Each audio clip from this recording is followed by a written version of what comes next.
we're very fortunate to have, the $1 million apparatus and the best of the gear, or at the stroke of a keyboard and send an email, I can get a brand new flashlight. What's up, guys? Welcome back. Tailboard Misfits podcast. Today I'm talking with Matt Valdez. He's a 7-year guy out of San Antonio, Texas. He's got a total of 17 years in the fire service, and he owns and operates MV Fire Rescue, where they have all kinds of trainings. Well known to me here in the Texas area. I've seen them quite often. They're known for their badass videos, which we were just talking about, as well as the high-quality training they put on. Matt, how's it going, man? Hey, what's up? It's going pretty good, man. Thank you for the little bit extra time. I know I just came off of a 48, a little extra rat. I shot you that picture of that structure fire we got yesterday, so I couldn't ask for a better time. A little bit of OT, caught a little ripper, so it's been good. Days are good. Yeah, the overtime structure fires definitely make being away a little bit more. And I know we're in the same boat working 24/48, so taking the time out of your one day off today, it means a lot to me. Whenever you reached out over Instagram to me, it really meant a lot. And we talked on the phone a lot, and you had no intentions of coming on the podcast. But I was like, as weird as it is to say face-to-face at this moment, like, I have looked up to you and your cadre for a long time, for the past couple of years now, especially as I got more plugged into the fire service. And so for you to reach out to me meant a lot. And even to have you on the podcast means a lot more. And I really appreciate, like I said, taking the time out of your day to do this. No, I appreciate it, brother. And like, just being in the service and kind of the whole grand scheme of things, and any guy on our cadre to any guys that we're potentially looking at, is just a bunch of good dudes, good firemen, just trying to do good firemanship. You know what I mean?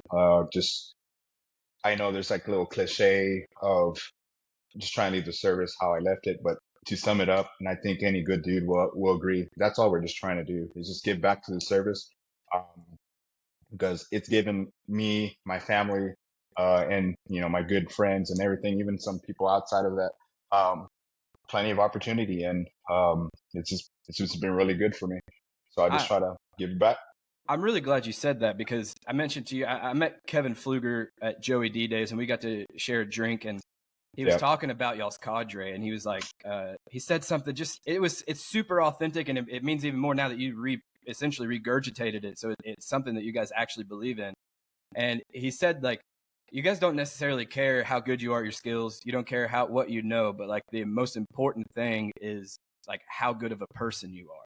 And I think that rings true, especially through the success that you guys have had, because we're going to get into it, but you started pretty local in central South Texas. And now you guys have expanded outside the state, which is awesome, to take it from what you had it as, which I kind of know the background, to what it is now. Yeah, for sure. I think any of the guys, and even some of the guys that just came on, is just a good core group of guys. And I don't even like to say cadre. I don't like to say team anymore. We're just family. We take care of one each other. We check up on each other. And just how I mentioned, or just how you mentioned when I reached out to you, I keep an eye on everything kind of fire service related, listen to podcasts, read some books, watch videos, and every now and then there's either get a little hunch or just a little friend, see something going on. Because every now and then, or with me coming up into the fire service, I don't have that reassurance. As a man, in a relationship, striving relationship, you always kind of want to be affirmed, whether it be at home, whether it be at work.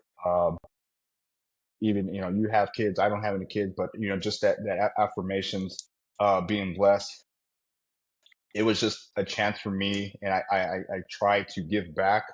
So I just kind of saw you're really doing some good. And I know we really hadn't talked much. I've been seeing you, and I knew that you followed me, and it was just this little feeling I got, and I just kind of want to let you know, man. Like, hey, man, like you're doing some good. Keep it up. I don't know what everybody has their own personal life. Everybody has their own backstory, demographic to what they've overcome. So I just kind of wanted to reach out to you on you that, hey, man, you're doing some good. Keep it up. For me coming up, like I said, you just want to hear that. Maybe it was just a hunch. Maybe it was meant to be. I don't know. I just kind of listened up to the man upstairs. And for me, it was just a little hunch. And I wanted to just, hey, man, you're doing some good. And you, the quality of the videos to just anything and yourself to Mansu in the game to, Corley Moore, now Freeburn with the whole mental health side of things, kind of the same, but all have their little niche, all they have their little bit difference. And just like me being an instructor, any of the guys on the cadre, from one instructor to the next, you might say things a little bit different, or you kind of vibe with this student a little bit better, or just the way you take the information and put it forth. Different students grasp different things.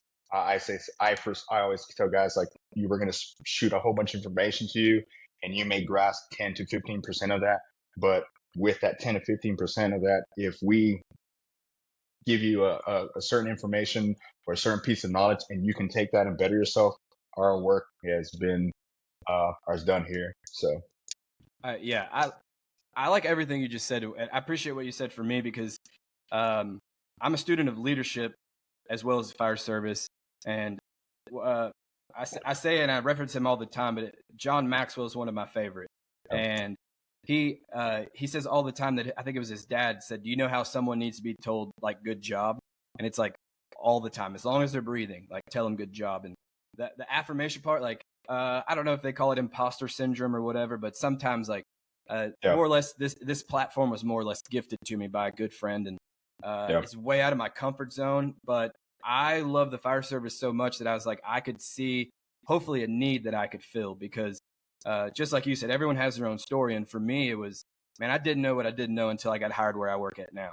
And when I did that, I was introduced to, like you said, Corley Moore and the Weekly Scrap. I was introduced to all these different classes. I didn't even know that those were a thing.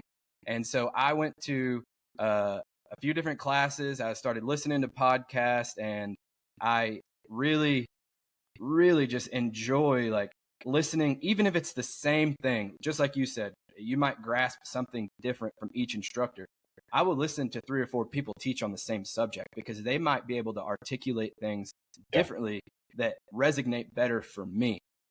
And I think that's the beauty of, really, like, some people will complain, if you will, about the training circuit. I don't necessarily like calling it that, but all these different trainings going on, and they're like, it's oversaturated. I was like, well, I see what you're saying. There's a lot of people giving these trainings, right?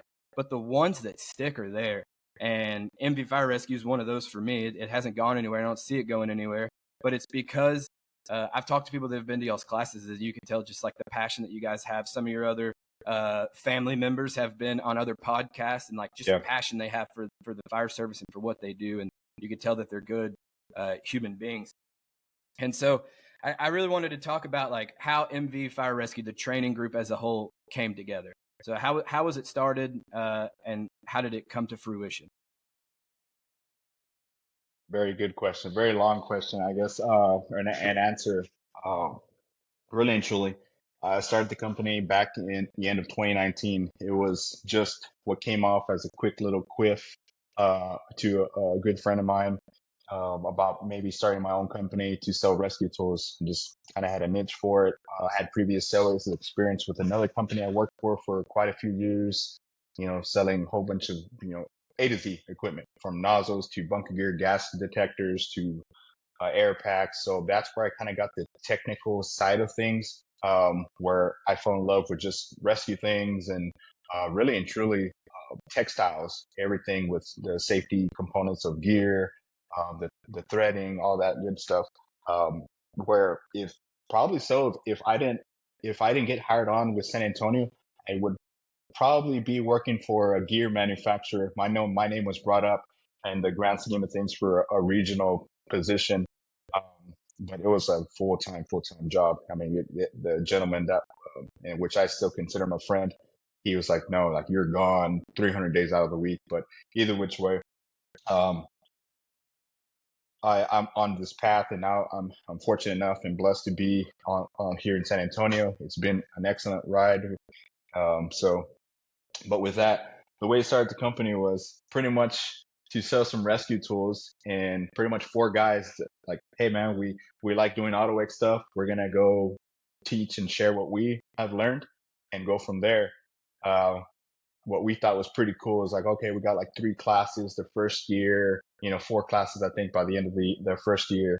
Like, hey, okay, man, it's pretty cool, manageable. Like, we dig it, and it's just giving back and having a good time. And from the very first class, all we wanted to do was get high quality reps, share our passion with fellow brothers and sisters with the fire service, do some good, but also to be approachable, be uh, present, be have a better instructor to student ratio, be a little bit more personable, and like we discussed before we got on, just have a good time.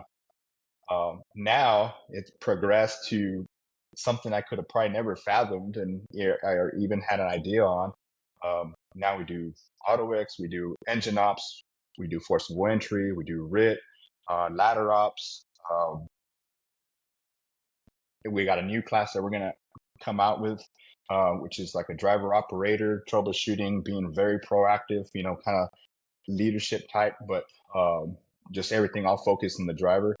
And now it's probably, I think, 40 instructors from all across Texas. And then we have good friends of ours from the Cadre 2 family that we have from Georgia to, Tennessee to, places outside of the state where we can call upon. Dorval being one of them, he has his own cadre up there, but whenever we need help, he helped us out in Mexico. He's come down to take our class and, help out a little bit. He's going to be out here at the Dadgum, so we'll see him soon. Good brother. But yeah, it just transformed into just a great push. And that's where we're at right now, or that's where we're at here today. Well, it says and I know you don't want to make this about you, but I do want to highlight yourself because it does say a lot about you and just the true authenticity and sticking to the mission that you guys had. At no point have I ever seen, and it becomes obvious, and I know you know what I'm talking about. Like when people start whatever they want to start, a Instagram page, a training company, and they try to make it about themselves. Like same thing with TBM, right? Like this thing will lose its traction whenever I begin to try to make this about me, because at the end of the day, like I'm a nobody from nowhere, and I don't really like deserve to even be talking to some of the people that I talk to. But Yeah. I'm fortunate, and I want to make sure that I continue to see the bigger picture, and almost the same goals with them is just like we want to help people and just different circumstances, right? Like you guys are teaching knowledge and hands-on skills, and I'm trying to portray to people through knowledge sharing and experience-based stuff. And so the fact that you've grown it from yourself and 3 friends or 4 guys to what it is now says a lot about yourself. And so I don't want you to sell yourself short on that, because it is the premise of leadership there. When it comes to the training company and like you guys have done a lot in really a short amount of time. 2019 was what, 4 years ago, almost 5 years ago now. And so you've done a lot in that amount of time. What kind of change have you seen in yourself as a fireman at your own company because of that? Yeah, I think if anything, and just being around great, solid firemen that continue to push themselves and continue to push everyone around them, it's just being better. In a nutshell, I got to be the best firefighter I can be, which has always been my mentality, but now also to being the best family man that I can be, being the best brother that I can be, to my friends and family, being more in touch with, me coming up as Catholic to, transitioning to, be better in a better place with, the religious part of things. You just all those little facets of life that you kind of forget. And by all means, and kind of get into this, being present at the job, we had just had a discussion about that. And I know it goes a long way with a lot of people around me. It's just, hey man, when you show up to work, just be present. I know we all have a family life and stuff, life outside of the work, but we're here to do a job.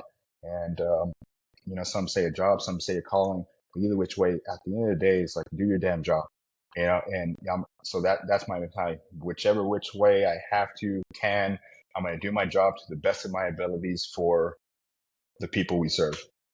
No ifs, ands, or buts about it. Um, but yeah, that's the biggest changes, and of course, we have our ups and downs in life, and I'm sure you get slack from the firehouse, or you get slack from, your personal side of things. And, one takes precedence for a little while, but I think where we're striving now across the board of any guys involved with the cadre and our friends is just being an overall good human being, in touch with religion to personal life to family life to in the job, and then even physically fit as well. I think that goes a long way in the fire service, in your image to the what you can do for yourself, what you can do for others. I always been an advocate where I need to be physically fit in order to provide and be able to do for others that may call upon me. So it all kind of comes hand in hand. But overall, just being overall good human being and pushed out of my comfort limits by the people that I'm surrounded by. So um, there's The that. the the whole part, like you said, for me and for anyone that has any type of presence in the training world, or uh, the whole social media thing. Like, I know it's kind of funny for me to say because I operate a social media page, but like I suck at social media. Like, I have to force myself to push it, and like most of the content's just based off the podcast. So, but like the moment that you put yourself out there, right, and you to put this image of yourself out there, and you understand this with the training, like if you're teaching what you're not doing, like Yeah. it's gonna sneak up to bite you. So in a way, it's a form of accountability, right? Like all the students you've came across, all the followers on social media that you have, like uh, they ever meet you outside of that, and you're not doing what you teach or what you preach, like Yeah. you're gonna lose what you have going. And so it's another testament to y'all's company and to y'all's training stuff that obviously, like, you guys aren't just smoke and mirrors. Like, you're not blowing smoke. Y'all are not just teaching, but you're doing this stuff, and it's experience based and knowledge based off what y'all do. So Yeah. I think that's Most huge. def- yeah, most definitely. And coming up with, just say the company in cadre or collective or, or whatever you want to say, family. Um, it's kind of I wouldn't say odd or whatnot, but how it all kind of came to be. And I think it was just at the right time. And I mentioned this because you were talking about social media and putting yourself out there. I mean, by all means, if you really look at, the posts and the reels or whatnot, I'm usually the guy behind the camera, from, yeah, I'm the owner or founder of the company, whatever you want to call it. But and even the guys, whenever we go to classes, like, hey, I'm Kevin Pfluger with Live Oak, we teach engine ops, and that's all we say, hey, to the point, even when I'm there, even not as an instructor, but just more on the logistical side, just being present in the guys. Most of the time, I don't even say, hey, I'm Matt Valdez. I'm in the back or whatever. I'm not, if I'm not there to teach, I am there to do a job for the instructors and the students. And that is, to the best of my abilities, provide an environment conducive of learning, whether it be uh, getting somebody a water, moving over equipment between, breaks, to picking up trash. Everywhere we go, we treat our location and that department like if it's our home, so it's not out of the ordinary where us and the guys or myself picking up trash to taking pictures to video, all the little background stuff. And it kind of going to the affirmations, but we'll talk about that a little bit more. It's just we regardless of the guy on in front of you or in back of you or around you in the company, so we're just trying our best to give back and take care of the end user, which is the firefighter, which ultimately goes to teach and show up for the ones they serve. Yeah, and I said this before. I think on a podcast, it's just like it's a common question, and a lot of people Yeah, ask it during like panel interviews, and it's like, what do you want to have accomplished, or what do you want your legacy to be when you retire at the end of your fire service career? And it's almost become a cliche answer, but it's the one that for me just rings true. Like at the end, like I for one, to say what you say, like I want to leave it better than I found it, but for Yeah. two, to just be able to pass on the information that I have gained, right? And a lot of that is taking, for one reason or another. Like I know friends that would want nothing more than to be able to attend some classes and conferences and everything, but because of personal situations at home or financial reasons, like they can't make that happen. I'm very Yeah. fortunate to where my wife and kids understand, and we have a very good understanding to be able to attend these classes. So for me, it's like I know those guys that want this information, so I have to take care of the guys at home and come back and give it to the people that want to receive it. And so that's like another thing we kind of talked about before this started was, you're out teaching a lot, and your group's out teaching a lot, and y'all are sharing some good information, but still being able to come back to your firehouse, take care of your guys at whatever level you can be present at the firehouse, and still just know that like you are just as much engaged at home, if you will, than you are when you're on the road.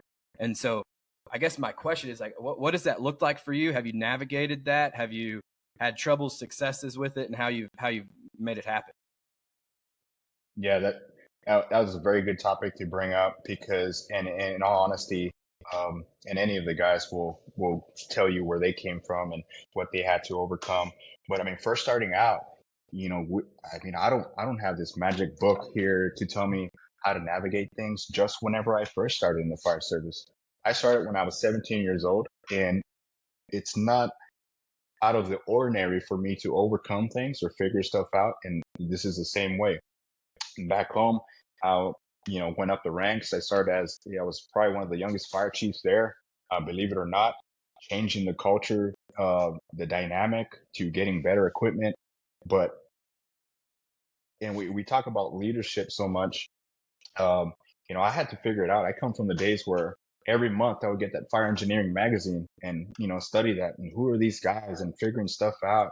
I remember the Dave Paquel videos on YouTube to, other little tidbits. And I was just trying to find information, for me trying to figure stuff in my new role and where I stood as a firefighter to captain to chief, trying to decipher that and then how to lead with a different leadership technique and finding ways, because I mean, yeah, next thing you know, I'm trying to figure out ways to engage guys to do a job for free, much less go into a burning building, so and we should probably get into a little bit more later.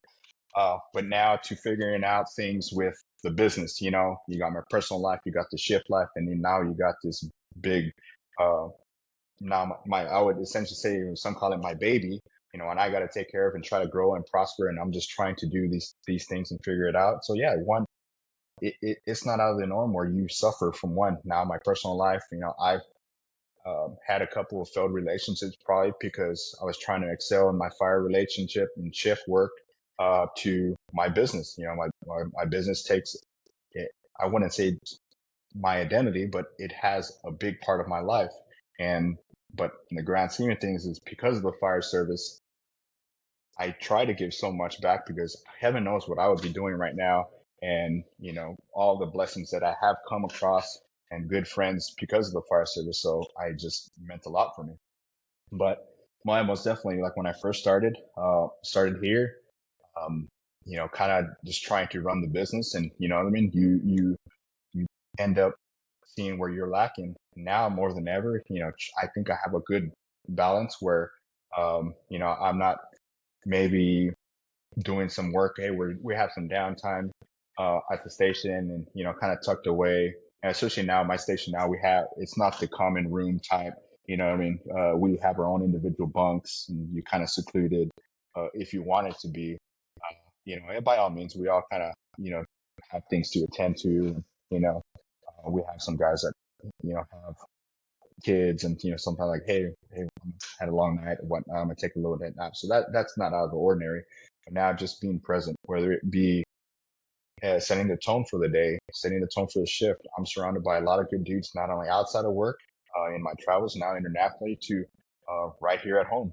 Um, and I have great officers that know. I think with my lieutenant and cap, they know what they know and they know what they don't know, but they rely on us. They're the firemen, the engineers, to get them through things. And then especially too, you get the good and the bad of, kind of putting yourself out there, but they kind of know what I do and know what I come across. And, hey, what have you seen? Or if I don't know, then because of my kind of being in the realm of training, I can call maybe Kevin Pfluger or, Tom Hollick, now in his BC role has come across a lot of diversity and excellent leadership qualities. So I can maybe call him, hey man, like my officer brought up a question, or also too, Corley Moore, Mo Davis, to, other big names that we've come across, and, you get those contacts and you can kind of figure stuff out. But going back to my officers, I'm very, very blessed to have officers that they let us do the work, and they let us add value to our crew, not just, hey, I'm sure you've probably seen it here and there where you got officers that, hey, you don't move a muscle until I tell you to move, right? Whatnot. Like, no, we're to a point where we don't even have to speak to each other because we get on scene and we do our damn job, and they know that they're going to do it well, and the best way we know how to do it. And then from there, have a good time. Yeah, no, I'm glad you said that, because that's what I was about to highlight. It speaks a lot to your officers to recognize who they have surrounded around them, and to be able to empower you guys to make decisions, because it's such a big part of leadership in general, but specifically to the fire service, right? Like, you're all the guys in my crew have a niche that they have attached to, whether it be truck work or engine work or Auto X or EMS, whatever it is. And for you as an officer, and like, I don't ever necessarily like to speak about leadership from the officer's role, but I could speak on knowing about this part. Like, whenever you have people around you that know more about a subject than you, like, tap into those people. Like, that's one of my favorite part about doing this, is because now I have contacts in my phone to where if I have a question about Mayday or resiliency, I can pick up the phone and call Rob Ramirez. Or if I have a question about this, that, or another, I can pick up a phone and call somebody. And I like that, because it's, you always hear about getting outside the walls of your fire department. Well, that's true, because I say this all the time, and I don't want to ever discredit our experience at our fire department, because it says so much and it has so much value that it can add to it. But at the end of the day, who do I want to learn a skill or something from? Someone that's done it 3,000 times or someone that's done it 300 times? You know what I mean? Like, the answer's right there. And so it sounds like you have some really good officers in place that really empower you guys to do the right thing and to be able to perform to the best, right? Like, your crew comes together when they need to and gets the job done. So I think that says a lot about you, your crew, and your officers, which is awesome. I love to hear that kind of stuff, because not everyone is blessed with good leadership like that. And I think it's becoming a more common theme to be good, but it's just nice to hear that. It's nice to hear that. So and by all means, it hasn't always been that way. You know what I mean? But slowly but surely pushing against the grain. Setting an environment where we're all comfortable with each other, and you break down those barriers. Because I totally get it. I totally get it. You know, and I guess I'm fortunate and blessed to have come up the way I have. From the volunteer to now being the chief of the department. I even worked for ESD for a little bit, restructuring their thing. So I kind of seen it all. And it kind of goes to the way I train probies. I do not give two shits about, giving them slack or pranks or whatever. There will be time for that after hours, right? We all, at the end of the day, we all want to have a good time at the firehouse. But it kind of goes to setting the standard and setting the tone and sticking with that standard.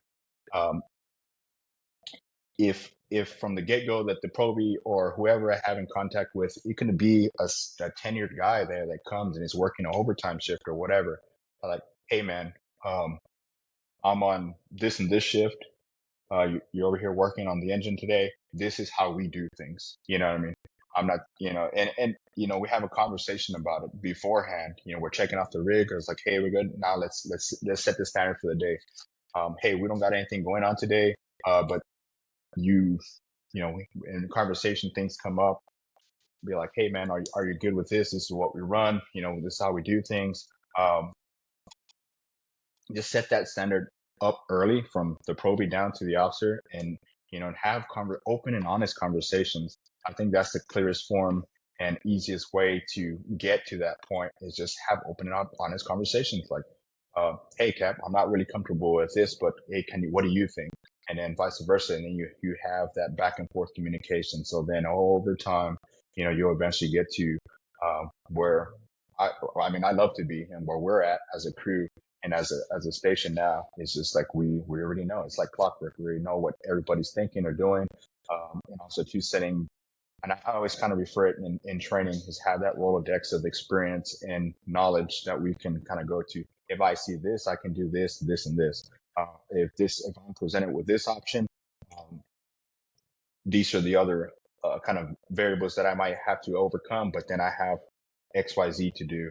And I think we kind of push that and progress that to anyone we come in contact with. Always teaching like, hey, you got a Camel lock. These are pros and cons to a hip grip, to a smooth bore versus, fog nozzle, to auto X work, to, you know what I mean?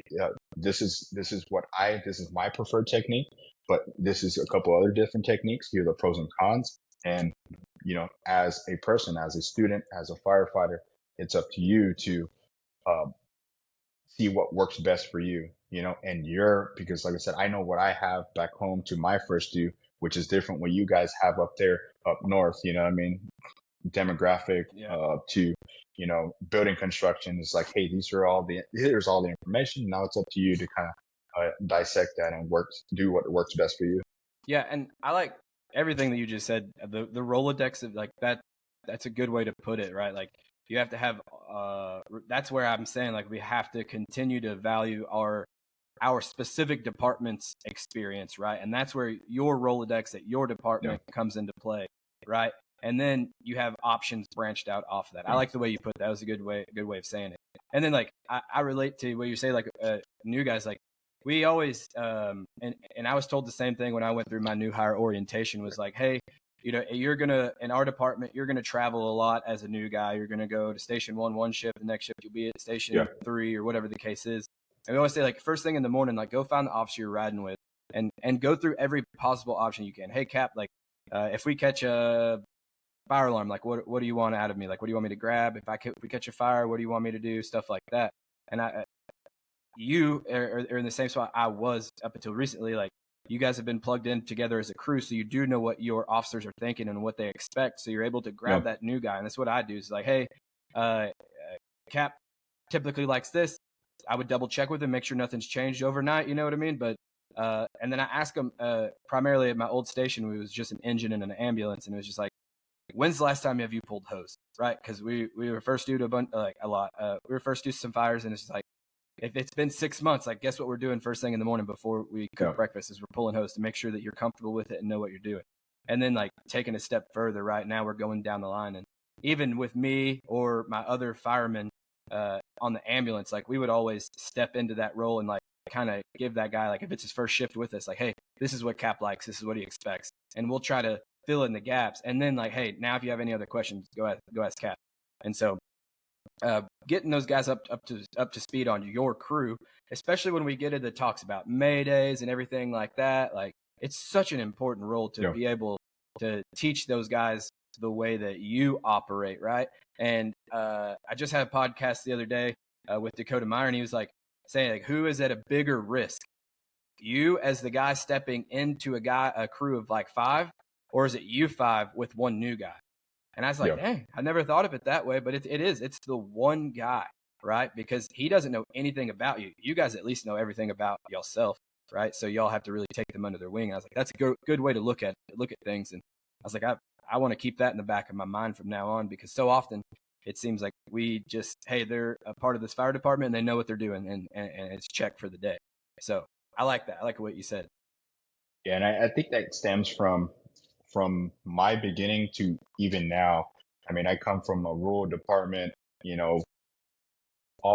pretty much all the staff was volunteers, some paid, whatever, but you never knew on the volunteer side, you never knew what you're going to get. So it was like that where comes the aspect of setting standards to training, even whenever I still moved to San Antonio and I was still in charge of the department, I think it was ingrained in me even more that there was a certain standard we had to uphold and train even more. And I took that upon myself is because now I'm no longer there back home and answering potentially my grandmother's house that's going to burn, or a family member or friend, you know what I mean? It being a small community. I'm over here in San Antonio. The guys are back home answering the calls. So it would behoove me to not put for even 110, no, shoot, not even 50%.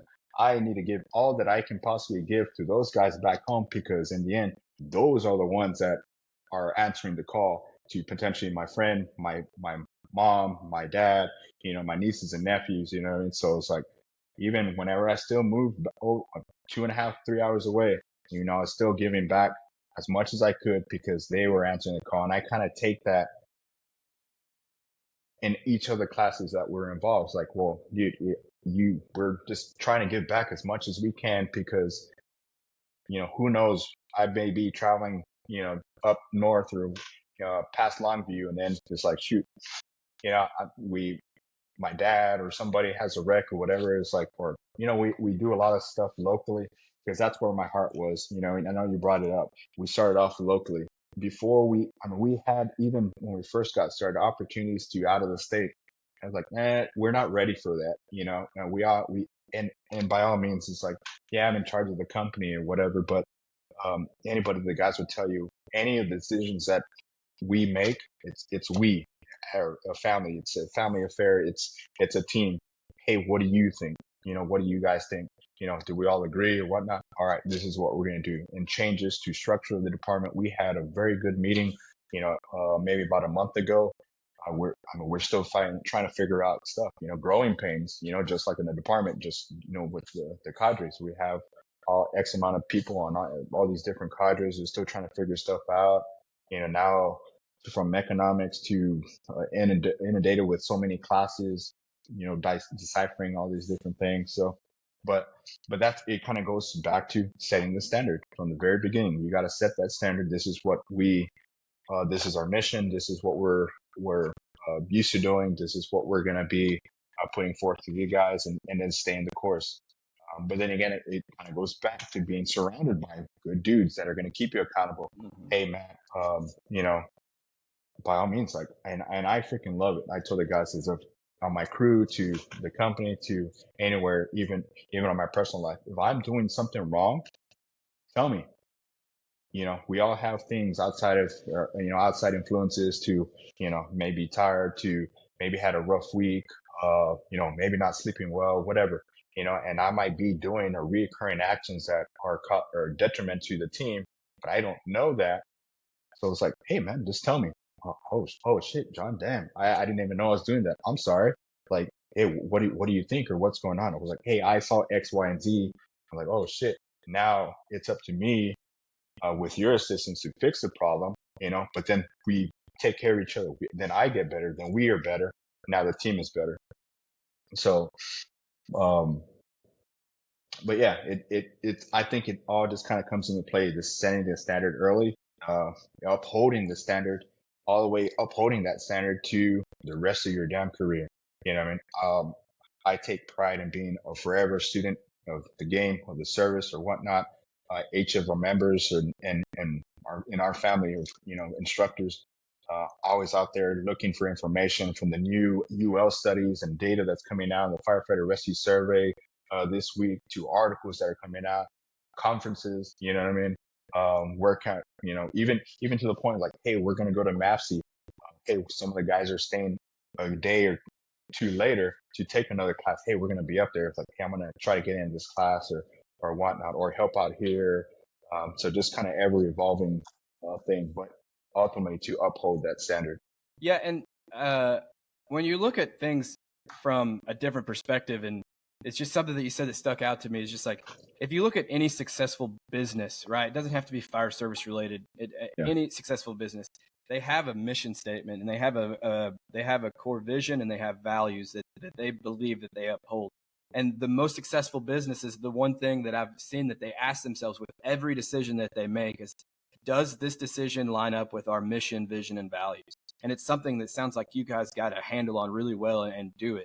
And then the other part to that is like you mentioned like your core group of guys, and the I talk about this a lot because it's something that I have seen pay off in my personal life. So it's from experience, is having those groups of people, or it could be one person, but I implore people to get more than one, to be your circle of influence, to be able to tell us when we're not hitting the mark. Yeah. Because so often, like, and I think we should, like, we all hold ourselves to a high standard, and, we should do that. But if we're missing that and it's a consistent basis, like, I want to have a friend that tells me where I'm messing up. And I want my friends to know that I welcome those tough conversations. I'm not going to get mad at you. It might hurt my feelings, but that's a personal thing against me. Like, that's not anything to do with you. And I'm not going to be mad at you.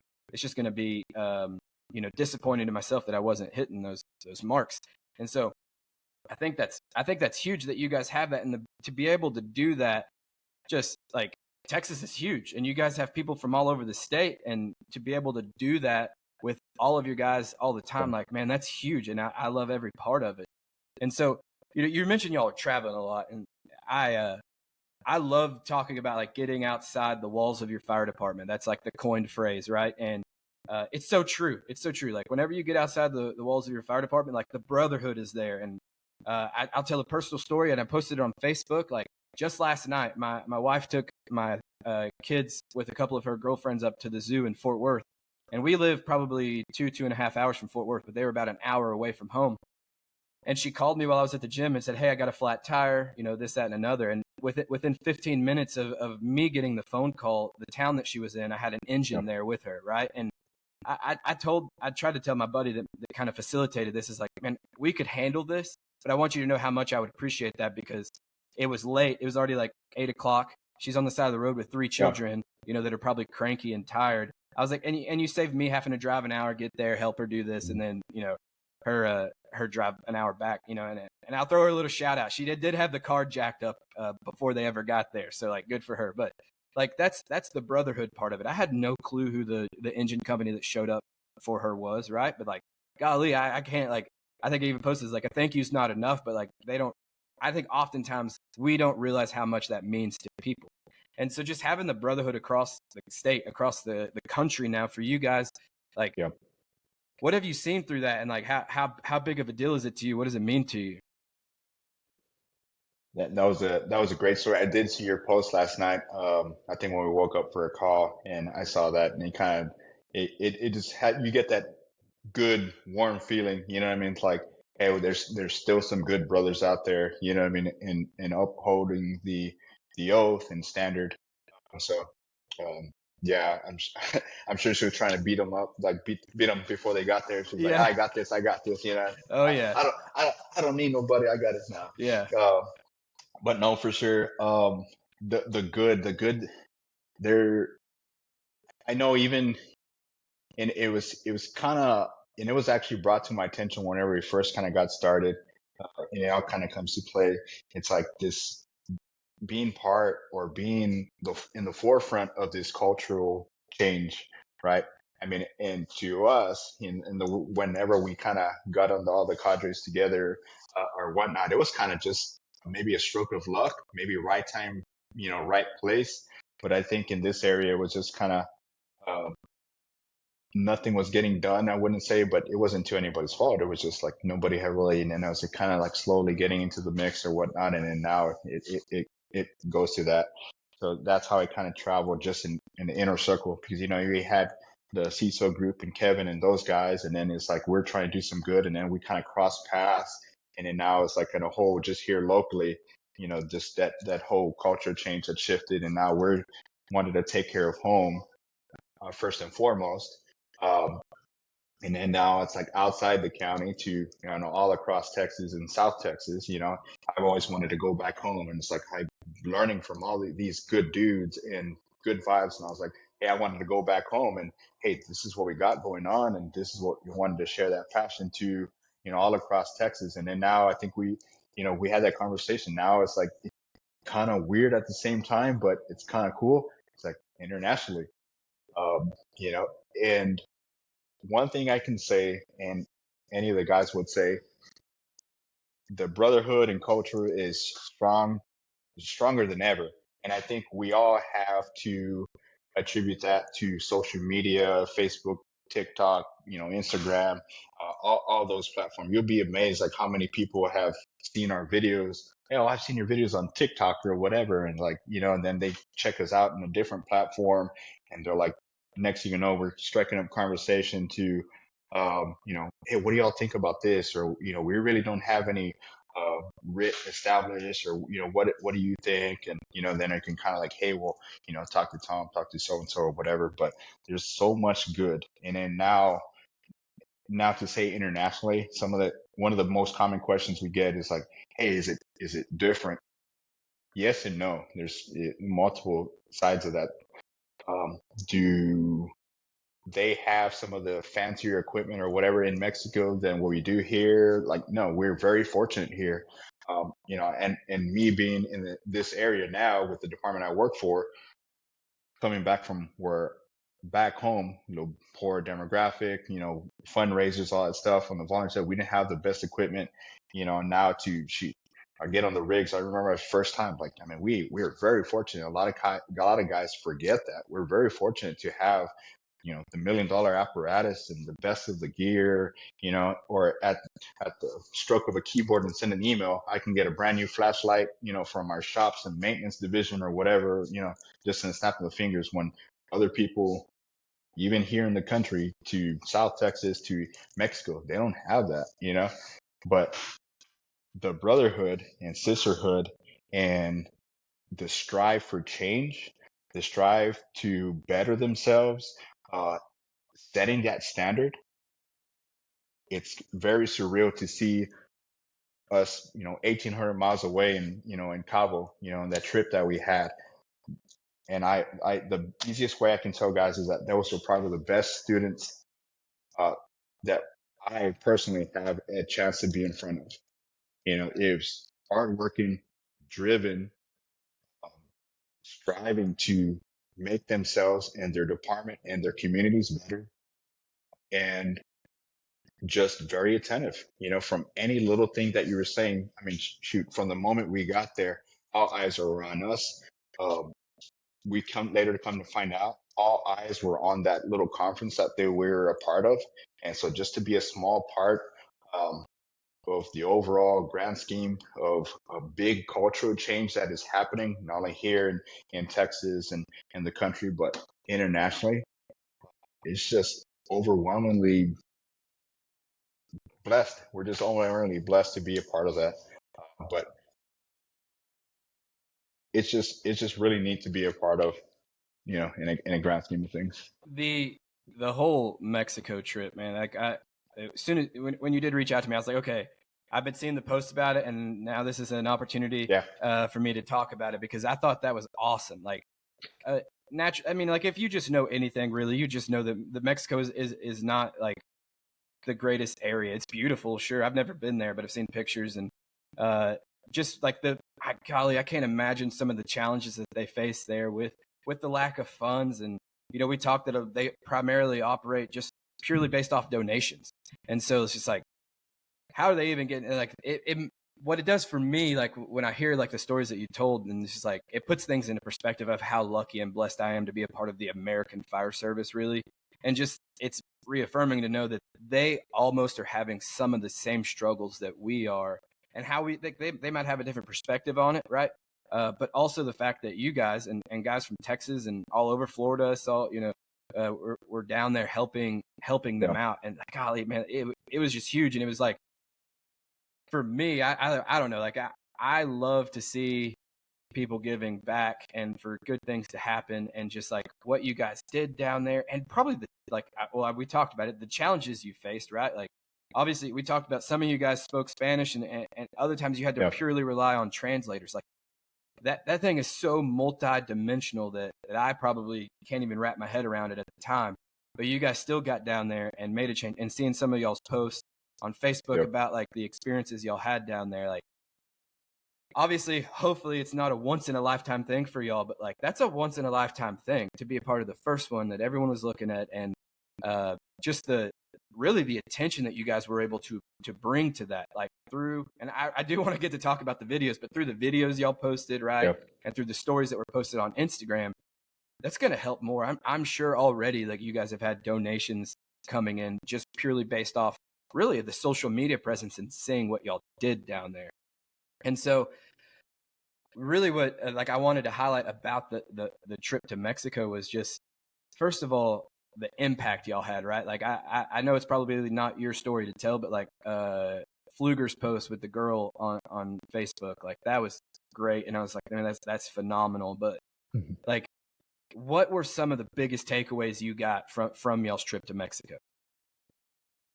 Some of the biggest takeaways was that the just the relationships and the culture, and we're a lot of different, but a lot alike. You know, at the end of the day, we're just across the board firefighters trying to serve our community. You know, and Joanna was that girl. Man, probably there was a couple of females out there, her being one of them. Hardest workers by all means. I mean, one of the hardest workers we ever had. Um, the blessing to instruct and be alongside and do some work with, by all means. Small in stature, but the biggest energy and work ethic I've ever seen, you know, and I got to give her that with complete honesty. And a couple of other females that were out there. Um, but also too, there is some good dudes out there. You know, we got, I don't know if you see Alejandro Briones, Perfecto, Bomberos Nuestros is pretty much a group of like-minded guys, kind of similar in the way that we have kind of little cadre here or little groups, you know, whatnot.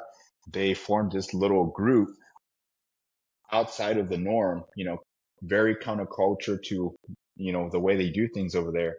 But slowly but surely, and attribute it to social media, getting out there, seeing what's going on. What are these guys doing? And where we had Briones come over here and be at when we were gone in Texas, he came down, and that's kind of how it's streamlined this Cabo trip from when us hanging out over there over a couple of beers, just shooting the shit, talking tactics, to live, to culture. Next thing you know, we're on FaceTime with the chief from San Jose de Cabo, you know, and then it's like, okay, like what, you know, and then they're just so about it, and they're striving to change. So that's how it kind of streamlined all this. Some of the stories even before we had finished the conference, uh, from Omar, the chief of San Jose de Cabo. Great dude, young guy, very very intelligent man, uh, but at the same time still trying to figure stuff out. Of him being in charge of the department, he'll tell you, I didn't want to be chief of the department. I just wanted to do firefighter stuff, you know. But he saw and was with one a need, and then there was a role to get filled, and he had other people support him and say like, hey man, we'll help you out. We think that you're a good fit. Now to the whole leading the culture change, not only them over there in San Jose de Cabo, but the guys in Tijuana. If you have a chance to see what those guys are doing over there, you start seeing in the last 6 months and to a year, just difference of equipment, to inundation of different tactics, to classes. It's just overwhelmingly exciting to see in a nutshell. But going back to San Jose de Cabo, it was the first conferencia for, pretty much firefighters there. Even before we finished, I think it was even the setup of that morning and that first day, the chief came up to us and was talking about, he was blown away. And we're like, why chief? Like, what's going on? You know, we told you that we were going to come and we're going to show up as we do. So I personally told him, he was very high strung. At some, at the grand scheme of things, I said, we got you. You know, we're going to give it our all. We're going to make it good. But he was alluding to the fact that he had never seen guys come in, especially the instructors, and set up everything, have bundles laid out, setting up the truck and for drafting and all this stuff, you know, and we were just kind of taken back because we're just used to that, us as, in the cadres and stuff, setting the stage for an environment conducive of learning. That's all we were doing. But he was just blown away by it and emotional by it. And he said it a multitude of times or multiple times. And he was like, that's very outside the norm here. The students usually do all the work. And then he's like, he was just flabbergasted. And after that first day, you can see the level of stress from up here come down tremendously. Next morning, he was all smiles. Like he not only saw and felt after I told him that comment that we were going to take care of him across the board. All the guys told him like, yeah, we got you, Chief. But him seeing the work that we're putting in, even before any of the students had arrived, he was about it. So that went a long way. And then after even the second day, with the students actually putting in work for a couple of days, you know how you kind of have like, the students are coming in and, we're still kind of trying to figure out the instructor to student kind of vibe or whatnot. I mean, we always, I was just having a conversation with Kevin last night, we're known for our music, we always kind of throw back little hints or little songs, to consideration, certain vibes or whatnot, but we all usually have laughing, smoking and joking, having music. And then it's like, okay, now we're all right. We're gonna begin. All right, let's get to work. And then on the break, back to it. Having a good vibe out there. Uh, so after that, the second day came back. You can see everybody's stress level slowly but surely. They're rocking. Next thing you know, we're joking around with each other. So it was just a good time. So by the morning of day 3, I overheard, which, yes, this was the first one, but it wasn't, they listed it as annual, but by no way, shape, or form was it going to be an annual thing.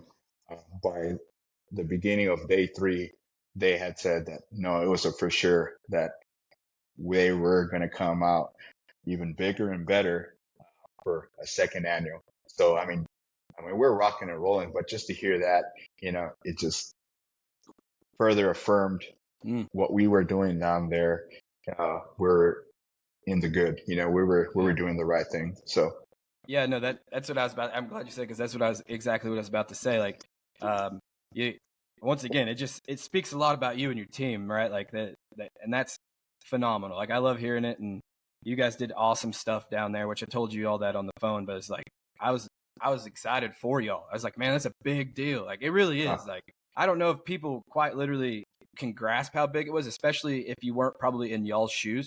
But like, man, that's a big deal, and I really like that, and it says a lot about y'all. The fact that y'all are going back, and y'all are going to do it even bigger and better, and it's only going to get bigger and better. Really, like the more attention it grabs. So it was what we were told after the I think it was the day 1 or day 2, that all eyes were on San Jose de Cabo because this was the biggest thing in Mexico, like in the fire service, and this culture changed.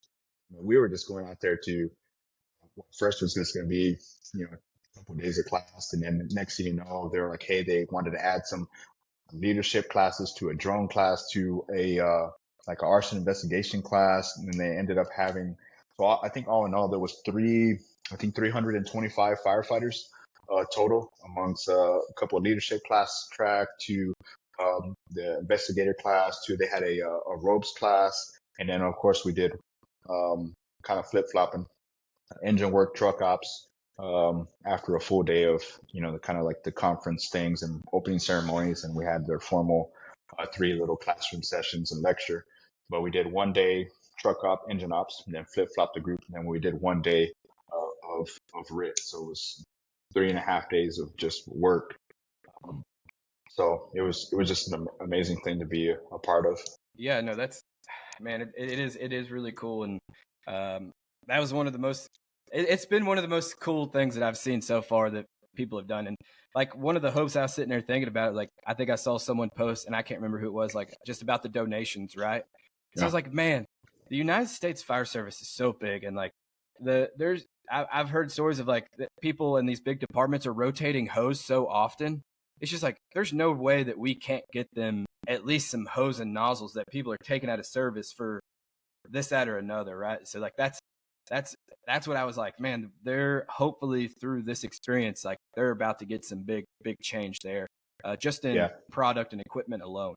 So I thought that was cool. Yeah, yeah, most definitely. And then, I mean, there's other groups there that are around, they have partnerships, from uh, California and Mexico, through San Diego and Tijuana. And there's a couple of relationships there. I know there's a group out of Arlington, I believe it's Arlington, that routinely goes down and takes some equipment, even a local group down into the Valley, South Texas, that does some stuff. So, but most definitely, I think it did bring some more light to uh, what they're doing down there, Mm-hmm. in honesty. So we're just kind of fortunate, just to be a small part of that. And then in the grand scheme of things, um, we're going to go back again, not only for the second annual, but in August, end of August, we got another trip of department. And so now it's going to have us down. So we're very fortunate to be a part of that. And I think it's going to be, I don't think it's going to be a big conference like that, but it's going to be even more days of, Mm-hmm. we're going to kind of do the same thing, truck ops, engine ops, RIT, and then we're going to have another day of just scenarios, just running full speed scenarios. Uh, so that's exciting to see. And then, of course, another good couple of days of just brotherhood, family fun with those guys. And then, our family of instructors and spouses. So, Yeah. Well, Matt, man, I think we kind of just crossed the hour mark. I think that's a beautiful place to stop. That, like I said, the Mexico trip, just here, I could hear you talk about it all day because it's something yeah. that fills me. It's an awesome thing that you guys did. So, but one thing, like I just wanted to highlight you for a second, like the authenticity you have, like the passion you have for what you do and giving back to the fire service, like it rings true. And I think that's the majority of the reason why. First of all, I know it's not just you, but that's why you and your company and your team are so successful. Is just I haven't got the opportunity to talk to like multiple of your team members, but like just the few conversations I've had with you and with Kevin, and it's just it's across the board. It's every single one of you. I have no doubt about that. And so I think you guys are going to be successful. I appreciate you giving me the time to talk and just highlight your company and what you guys do and yourself. So I appreciate that. If people wanted to reach out to get a class from MV, they wanted to reach out just to bug you or whatever the case may be, how would they go about doing that? Yeah, man. And I've always been open to giving my cell phone number, 361-389-9338. Or, I mean, we got TikTok, Instagram, Facebook. We got a couple of little discussion boards as well. I mean, same via Fire Rescue Texas. Look us up on all the social media platforms. Let's chit chat about something, or even just um, I always kind of tell the guys, I was like, hey, no, don't send me no many memes or whatever. I get enough of that from the guys at the firehouse. But yeah, by all means, you want to talk shop, or even too, man. Before we end, if anybody out there just needs somebody to talk to, I know mental health is a big thing. I know we talked about it before we got on. I did want to kind of give that a shout out. I know there's a lot of different resources, from Next Rung to Free Burn to even local stuff. But by all means, I always tell everybody, from new guys from volley to probies, it's like, dude, if you ever need somebody to reach out to, first-hand experiences, man, 100% been there, been through some shit, gone through some stuff. Just having that somebody just to shoot a text to, or even call, like, hey man, I don't even know who to talk to, but just take care of your mental health by all means. That as well, brother. Thanks for saying that, because that's a huge resource right there. And one more thing before we go, because I wanted to talk about it, and we don't have to elaborate on it because we've talked about it enough. But dude, some of the videos that you're stuff like that, it's cool. It's the cool thing. Like I'm into like the videos and stuff like that. But like you guys put out some like badass videos, and they're awesome. And it's cool. You're just highlighting what we get to do, because not often is there a camera sitting on a fire ground. Yeah. So having those pictures to take back home, or like to even post on Instagram or Facebook, or the videos, like Man, they're cool. So keep doing that, because I mean, that's cool right there. So Well, quick story about that. Just it really and truly, like I know how it is, man. Like, hey, like I love what I do, passionate about the job. I like to see myself, you know what I mean? Show the kids, or show my girlfriend, or just even like other firemen doing cool shit. So that's how it kind of came to be. It was just, hey man, like I wanted to highlight not only on the business, but getting good pictures of people actually doing cool shit. I mean, it goes a long way, I mean, and kind of we talked to you about the affirmations, because I know I feel good. Like I go to a training or whatever, and then I see a cool picture, cool little shot or edit, that's how it kind of came to be. And then now, so like every event that we have, there's usually going to be, either an overall video or maybe little videos, but there's always going to be an overall video of an event we do, or if we go somewhere. But it's just to, yes, to help market or whatever, but it's just to, you know, kind of continuation of the good dudes doing good things, and then kind of getting some of the students involved or whatever. So it's just the overall good time. yeah. No, I love it. I love it. I want to continue to see them, because a lot of times it's even like some motivation type thing. Like you see a cool video of people doing badass stuff, and it kind of makes you want to push a little bit harder. So Yeah, there's multi. it just depends on the vibe. It's actually quite a lot of work. I think we talked about before. Mm-hmm. Going in there with a little bit of a vibe or whatever. So it makes me feel good, because it actually takes a little bit of time to get those videos in the right vibe and the right music or whatever. And Mm-hmm. but I always enjoy it whenever guys are like, "Hey, I saw your videos" or whatnot. So Yeah. yeah, it's always just kind of cool, because I kind of just do it to give back to the guys and the students and whatnot, and then it kind of comes full circle. So it's always Yeah. cool to see. That's awesome. Well, guys, thank you for listening. It's been Matt Valdez, MV Fire Rescue. Make sure you go to website if you want any of our merch. Make sure you follow us on all the socials. We got a bunch of good upcoming content coming out. We appreciate your support. Keep listening, and we'll catch you on the next one.